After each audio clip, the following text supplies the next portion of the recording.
All right, guys. Sorry about that. Another disconnection problem.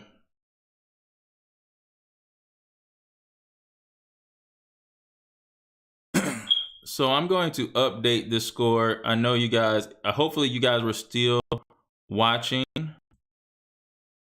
at least the games. But we had Mark Hyman win his game. James Canty drew his game with Nate Salon. Zach Smith drew his game, and then Advice Rogers wins. So we have 3 points there.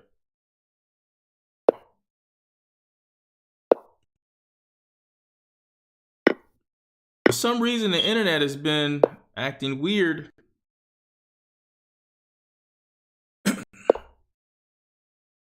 Never had this many drops. But we're back on. Thanks for enduring this stream here. You know how it is when you're dealing with internet service, and sometimes it's not even a service.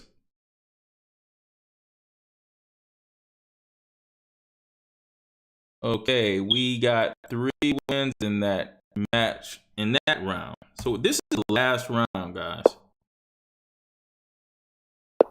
And we are now up 8.5 to 3.5. So that officially gives us the win for the match. All you need is 8.5 to win the match out of 16 games. It's a guaranteed win, even if we lose all the games now. It doesn't matter.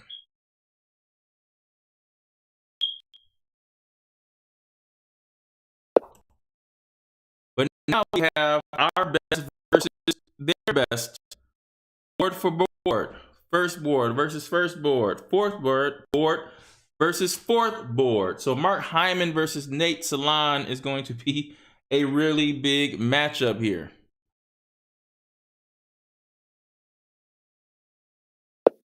And this is the game Mark Hyman versus Nate Salon.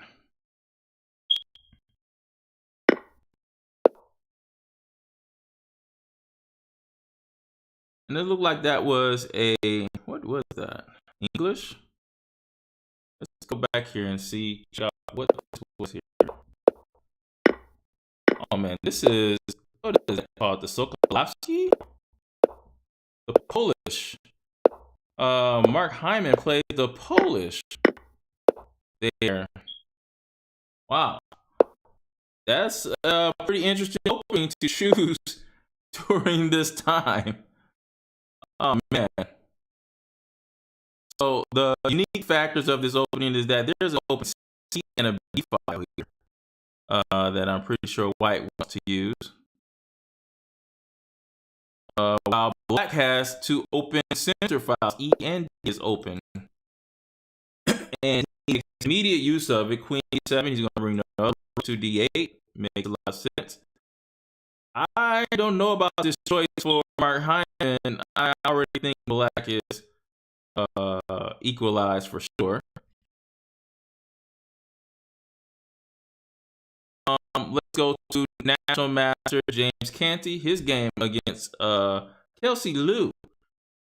She had a good position against Mark Hyman. I can't wait to break down that position with an engine, because I thought she had the best of him at one point in the opening. All right. So if we go back in time, this is a Sicilian defense, and James Canty uses the Alpine Sicilian. And you see, it's all about development in this version. And Black castles to the queen side here. Well, I wonder if that's going to be okay for Black to do that in this position. I'm not sure. But already, James Canty is looking at some attacking ideas. B4 and B5. Rook D1. Putting pressure on this D file here as well. Also Bishop C4 and even Knight C4. So this looks so much better for White when you cancel opposite side. You see these bishops that are on e3 and e2 are ready to attack on that side of the board as well. So this is going to be tough for Kelsey. Let's go to Advice here. Let's refresh. Let's do a refresh this game here. And let's refresh that game too.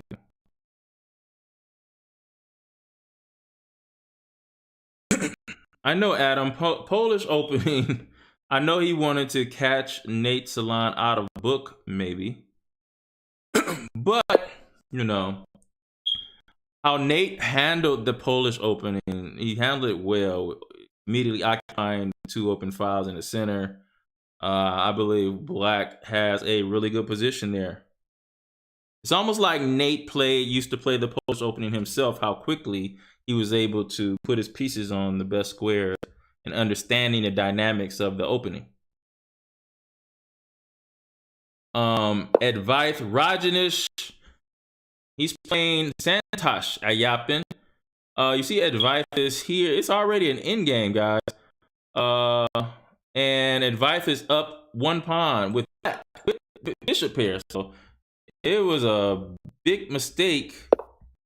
Must have been played here by Santosh. This is a Sicilian defense. It's a Najdorf defense. What a choice for Advice to play this here. And he just wants to control the d5 square. Remember, all Sicilians, d5 is the most important square that you want to control. And a rook d8, he wants to play d5. Can he get it in out? He does. So once you get in d5, that's it. You are officially probably better here. And not only that, he steals the c2 pawn. He has the bishop here as well. Wait. Yes. And this looks very good. You're probably going to see a rook d8. Let's go and use the bishop pair in this endgame. And White Black is probably winning this game, guys, already. So let's look at Zach Smith's game.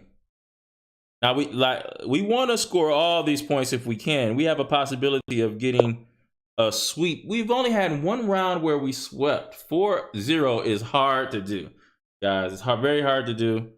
3-1 is more realistic.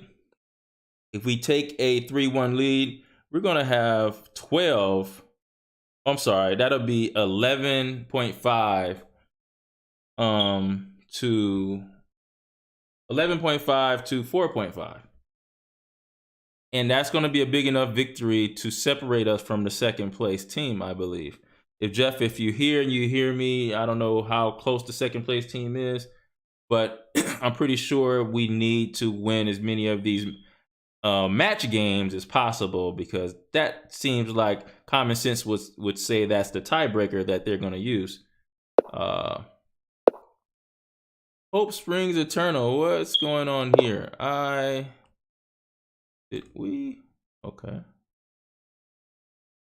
Let's get his game up here.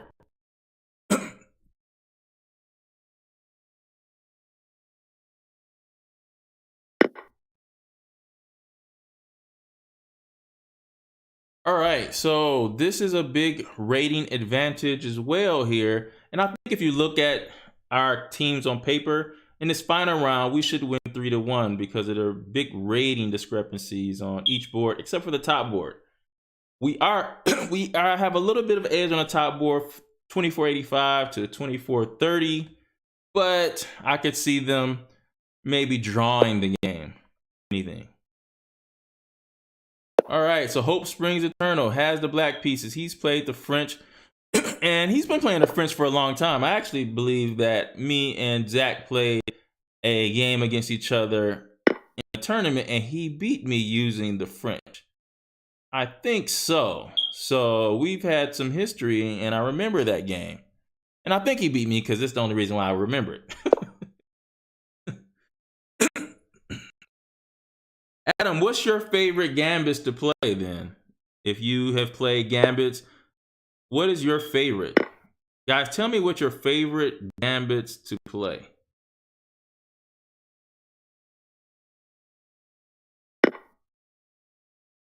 Wing Gambit, Sicilian. Yes, there's a really good game. I don't know if this is recorded somewhere, but Manis Davidovich versus Rohan Talukdar. Rohan Talukdar had about 100-point advantage in rating.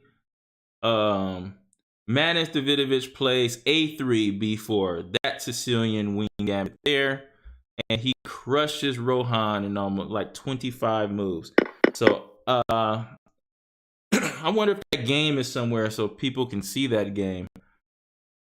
A database or something, or maybe in the Michigan Chess Association magazine. Guys, remember, if you're an MCA member, you get the magazine. Come to your home, and they have a lot of the games are in there. And if you get that magazine and becoming a member by going to michess.org, filling out the information for a membership, you get those magazines there, and then you can look up the game between Manis Davidovich and Rohan Talukdar. I was there. So I don't know if those games are located there in the archive somewhere on the website or listed in a magazine, old magazine, but I was there when that happened, and I thought it was an amazing game. This F5 square looks juicy. I think now Zachary is going to stick a knight on F5. That knight is going to be there for quite a long time, putting pressure on the D4 bishop. This position looks good for black. Let's go back to our top game, Mark Hyman versus Nate Salon. And remember, this was a Polish opening. And so what we got here is, Nate Salon is up a pawn. Let's go back a little bit here. Like I said, this was a Polish opening. They went through it really fast, like they both knew what was happening. Maybe they have history against each other. I don't know. Look at how Nate Salon is using the 2 rooks on that open file. He makes this pawn. It doesn't give him a chance to play D4 here. And now that's a backward pawn here. And look how he just tightens the clamps on that square D3. And then now you have, wow, what a move. Rook takes D2. That wins the pawn. And he wins the exchange back that way. And so right now, Nate Salon is up 1 pawn here, but he is down almost 4 minutes in time, so that could be a factor as well. Gotta watch out though, because even though I think White has compensation for the pawn, he has a nice bishop on this diagonal. The knight on F5 is a pretty good piece as well, and there are some weaknesses on the queen side here. And because Mark Hyman has yet to use his advantage by playing the Polish opening. He had 2 queenside open files, and on the other end of those files are pawns. All right, Adam, you said the Binko as black. Oh man, you know what? I should have played the Binko at some point in my life. I think that's one of my biggest regrets, not giving the Binko a shot. I taught the Binko to a student of mine. I want to say it was Darius Britton. I believe it was Darius Britton I taught the Binko Gambit to, because I like to teach my students different openings so they can get variety. I figured if my students play each other, they would know different types of openings as they play each other. But I should have played the Binko. You said Queen C1 in Hyman's game. What was it? Let's see. Oh yeah, Queen C1. Yeah, well, yeah, that was weird. I think so. What did he play that for? He wanted to get out of the pin, but maybe Queen to. I think Queen to B3 would have been a better move than Queen C1. I don't know why he played Queen C1. Queen B3. Keeping control over the B3 square, hitting D5 and B6, plus behind the bishop on B4 is a pawn on B7, so Queen B3 would have been better here. But yeah, Queen C1 probably wasn't the best. Immediately, Salon took advantage of that move, and then the backwards pawn was a problem, and he has to lose a pawn. But here, Hyman is expanding on the king side here. Now you see the queen and bishop battery on the g7 pawn, just threatening mate in 1. Now, Nate Salon is not going to miss mate in 1. But the reason why Mark Hyman is doing this is not to just, of course, he would like to checkmate, but he wants you to weaken some squares around that king. Nate Salon doesn't want to do that. He plays queen to f8, just using his queen to protect that square. But now I'm wondering what happens if we play something like knight to h5. And then if you play f6, we can steal the b7 pawn with queen to b3, hitting the queen, and hitting the b7 pawn and the king. So, wait, what did he play there? Did we? Okay, so he played rook to c1. I thought knight h5 would have been a much better move there. I guess after knight h5, he just plays knight e6. That's probably why he didn't play it. Knight e6 does cover that. And then he takes this because he sees 2 targets. One, it's a double attack on the e6 pawn and then on the b7 pawn. There's a double attack there.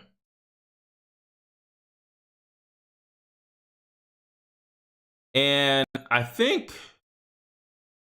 trying to see how black defends here, he could play, but I don't see a good way. So queen b3 should pick up a pawn. Now the question is, do you want to pick up that pawn? Because queen taking on b7 would also attack the unprotected knight. So he does play queen b3.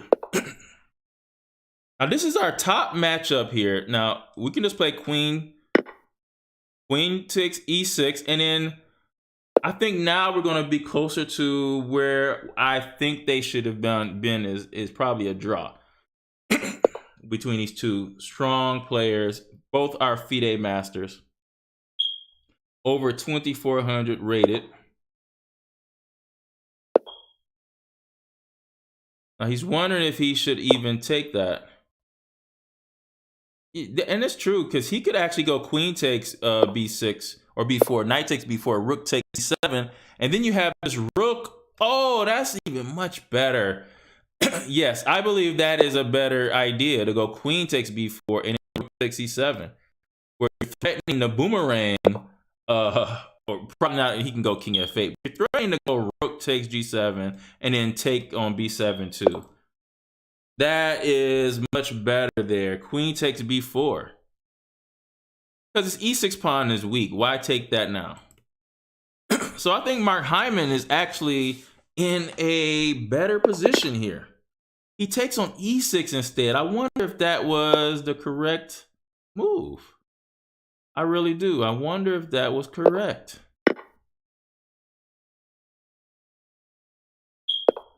Now this bishop, okay, he plays bishop to c3. And Mark Hyman's plan is to do bishop c3, queen g4, putting pressure here. I'm anticipating the move queen to e7 or queen to f8. Just protecting the g7 square.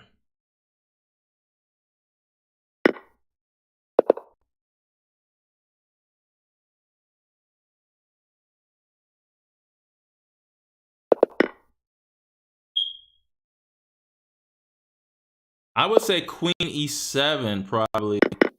Oh, but then that, oh, he goes queen a3.